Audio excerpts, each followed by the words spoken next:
Now, the US authorities are investigating the Royal Bank of Scotland for possible breaches of Iranian sanctions.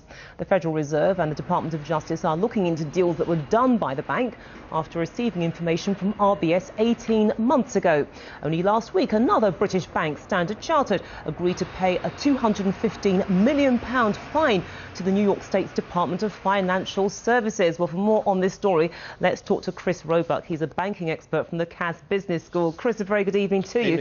All I can say is, here we go again. Clearly, the left hand don't know what the right hand's doing. Somebody's compliance system has failed.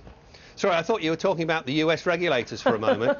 We can be talking about whoever. Yeah, exactly. It's fair to say that this is a very complicated situation. What was happening here was, at this point in time, it was perfectly legal under UK law and the vast majority of countries around the world to make payments to Iran. However, it was illegal under US law for certain payments.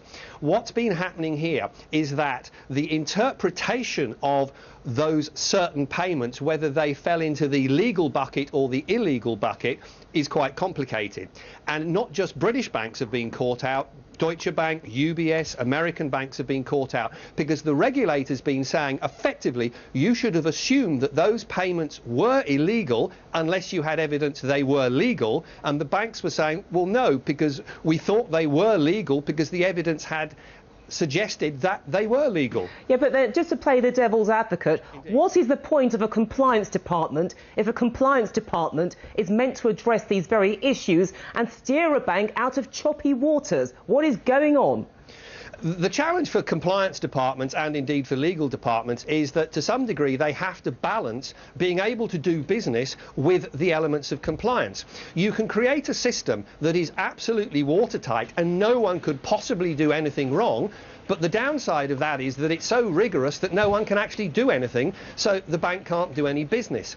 And it looks as if what's happened here is the regulators in the US are expecting a significantly deeper level of supervision to absolutely make sure that no payment could possibly be illegal, whereas the banks were saying, well, that's not actually practical. And as I say, it's not just RBS, and we also have 4 or 5 different US regulators who are investigating different UK banks, so the thing is becoming a little bit complicated. Well, too right, spaghetti springs to mind. But I mean, when you look at this, you have Standard Chartered, which in their case, they allegedly made billions of dollars out of sanctions busting. What value of the fees, etc., would RBS have actually coined on that basis? If these allegations hold up, are we looking at something along that scale or considerably smaller?